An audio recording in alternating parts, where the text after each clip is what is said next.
Денешната пресконференција за жал не е да промовираме нови услуги на управата за јавни приходи, туку да укажеме на одредени појави и утврдени сознанија за злоупотреба на службена должност и непрофесионално однесување на службите на управата за јавни приходи и одредени даночници, што е недозволиво.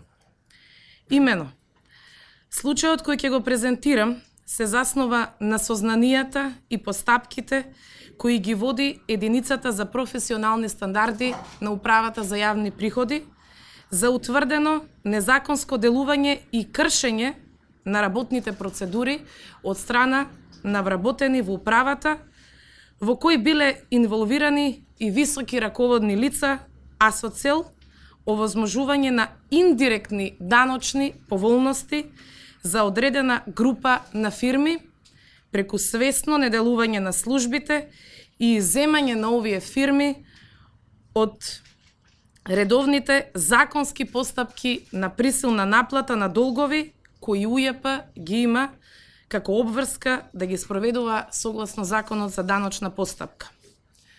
По основ на добиени информации и одредени сознанија за постоење на незаконски действија и интервенции во системот на управата за јавни приходи за данок на добивка, утврдено е дека свесно и намерно со интервенција и насоки од вработени во УЈП извршено е иземање на 37 правни лица од постапки на присилна наплата, односно истите овие фирми подолг временски период биле отстранувани од листите за генерирање на опомени за наплата на долгови за данок на добивка, што е услов за отпочнување на постапка за присилна наплата. Поточно, сите овие 37 фирми биле ставени во привилегирана позиција на начин што во електронскиот систем на УЈП за данок на добивка била овозможена посебна програма за забрана за печатање на опомени за долгови по основ на данок на добивка, која овозможувала подолг период, односно околу 2 години, 2015 и 2016 година, даночните обврзници да бидат иземени од постапки за присилно наплатување на евидентирани милионски долгови. И покрај тоа, што службите на УЈП имале обврска да го мониторираат целокупниот процес и да ги преземат сите неопходни мерки за издавање на опомени согласно евиденцијата и состојбата на долговите на даночните обврзници и да превземат мерки за отпочнување на даночни постапки, тоа не било сторено, токму за истите 37 фирми 2 години. Станува збор за 37 фирми, сите од Скопје, меѓу кои има и приватни и државни компании. Да биде абсурдноста поголема, дел од фирмите се познати и на јавноста, дури и објавени на листата на должници на управата за јавни приходи. Обврска на секој даночник е праведно и ефикасно собирање на даноците и спротивно на угледот на даночната служба се било какви индивидуални и групни активности за амнестирање од плаќање на данок и овозможување на незаконски поволности за било кој даночен обврзник на штета на буџетот на Република Македонија. Ја користам оваа прилика да упатам јасна порака. Секој е должен да плаќа данок на начин утврден со закон.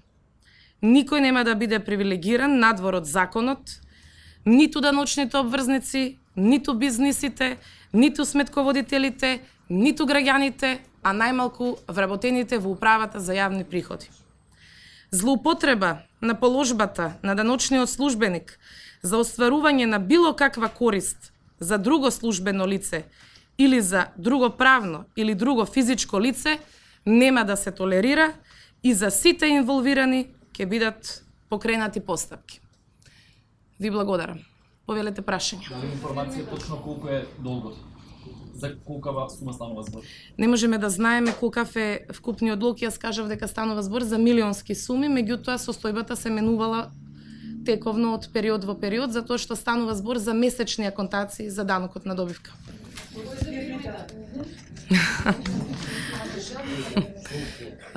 Согласно Законот за даночна постапка, членот 9 кажува дека станува збор за даночна тајна, затоа што во текст сме на постапка кажав, само напоменав дека сите фирми се од Скопје и дека има дел кој што се од приватниот сектор, меѓутоа има дел кој што се домашни компании и повеќето од овие фирми се и на листата на должници. Сега за сега тие се деталите кои што можам да ги пренесам. Колку вработени се вклучени во ова и што вие предземате сега? Во моментот се водат постапки за вработени кои што биле вклучени во овој случај, односно постапка за дисциплинска одговорност. Напоменувам дека оваа постапка ќе се прошири во делот на утврдувањето на дисциплинската одговорност. Исто така ќе се прошири и во делот на постапките кои што ќе ги превземеме и за даночните обврзници кои што биле бенефицирани во одредениот временски период, односно цели 2 години. Што предвидува законот и за едните и за другите, какви казни?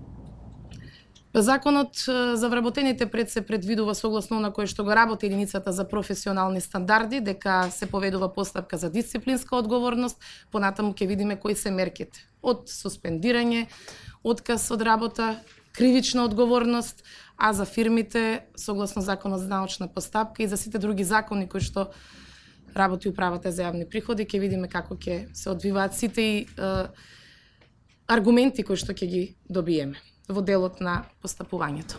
Споменате дека се однесува на 2015-2016. За претходните години немате индици или не сте истражували или не постојала ваква? Индици имаме за 2015 и 2016 година.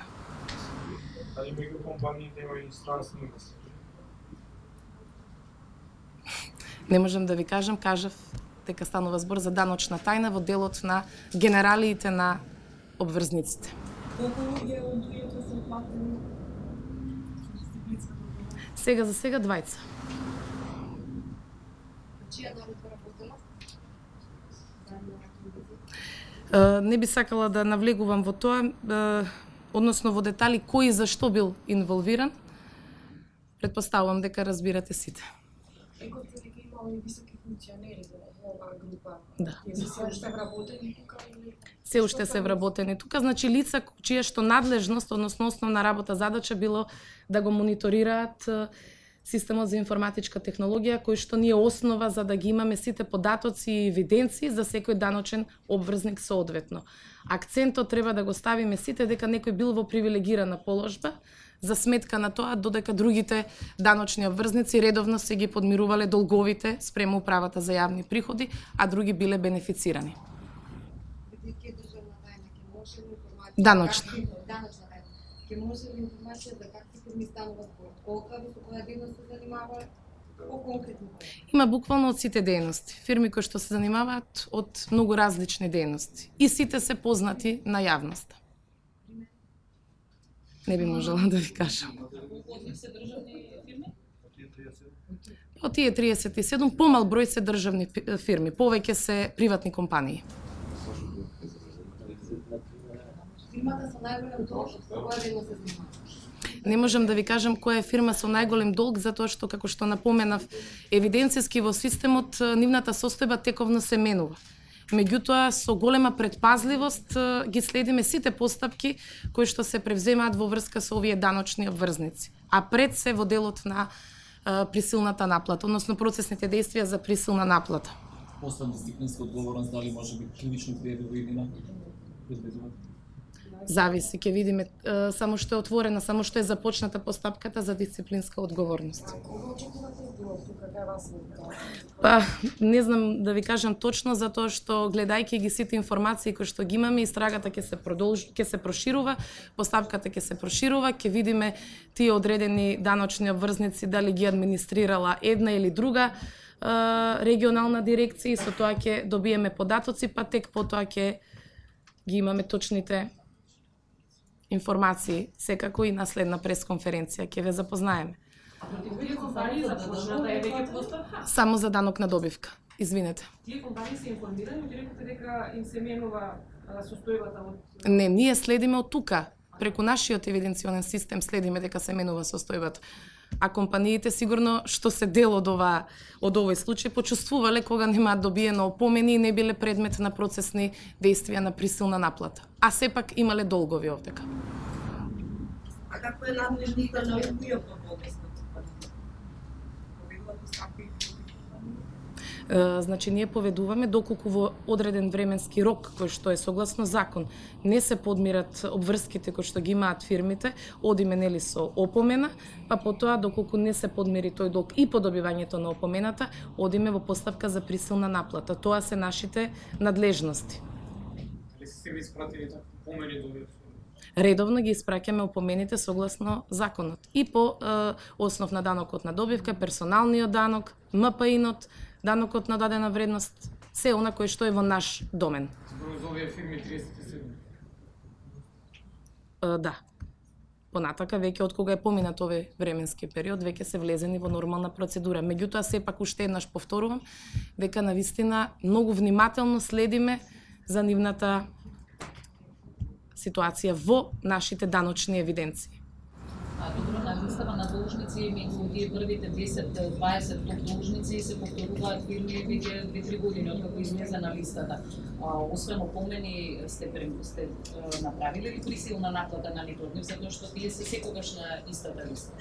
Значи, на претходната пресконференција кажав, станува збори за јавни предпријатија, станува збори за даночни обврзници за кои што не може на некој начин да стапиме во контакт, и за даночни обврзници со кои што можеме да стапиме во контакт и постепено ги сузбиваме тие проблеми кои што ги имаме и ние и даночните обврзници.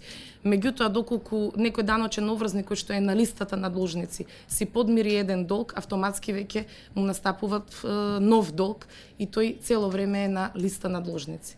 Заради тоа што ненавремено од претходни години си ги менаџирал своите обврски спрема управата. Да се знае што не може да стапите во контакт.